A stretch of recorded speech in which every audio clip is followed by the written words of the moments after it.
Hawker বনাম ব্যবসায়ীদের সংঘর্ষে উত্তপ্ত নিউ মার্কেট। হকারদের বিরুদ্ধে হামলার অভিযোগে বিক্ষোভ ব্যবসায়ীদের। নিউ মার্কেট থানার সামনে হকার এবং ব্যবসায়ীদের ধস্তাধস্তি। একদিকে হকার, আরেকদিকে ব্যবসায়ী, মাঝখানে পুলিশ। হকার স্থায়ী ব্যবসায়ী গন্ডগোলের জেরে অবরুদ্ধ রাস্তা। কি বলছেন কলকাতার মেয়র ফিরহাদ হাকিম, দেখে নেব।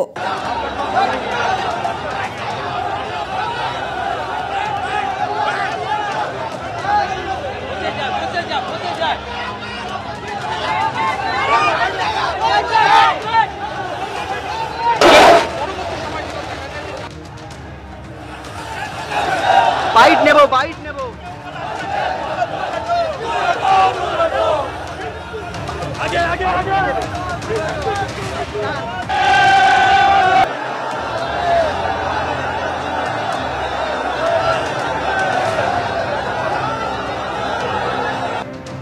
বিভিন্ন জায়গায় একটা গুজবের মানুষ নিজের ধৈর্য হারিয়ে ফেলছে এবং আমি গণপিটুনি দেব কেন?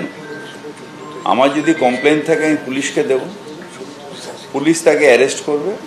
এই যে আইন নিজের হাতে নেওয়া, এটা অত্যন্ত মারাত্মক। এটা কেউ ছেলে ধরার নামে মারছে, কেউ ডাইনি অপবাদে মারছে, আর কেউ এখানে দেখলাম মোবাইল চোর বলে মারল। পুলিশের আস্থা নয়, পুলিশ পর্যন্ত যাবার তার মেন্টালিটি নেই। এক্ষুনি রাগ হয়েছে, এক্ষুনি করো। এটা অত্যন্ত বিপদগামী। এটা একটা মাস কাউন্সেলিং দরকার।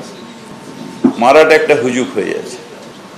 কলকাতায় আমি একজনকে মারলাম, আবার মালদায় গিয়ে আমাকে দেখে বলবে একে চোর চোর চোরাই চোর এসছে, আবার দৌড় মারবে। তাহলে তো সোসাইটিটাই শেষ হয়ে যাবে। সুতরাং এটা অত্যন্ত দরকার যে এটা মানসিক কাউন্সেলিং, এবং সেটা মাসভাবে করতে পারে একমাত্র সংবাদ মাধ্যম।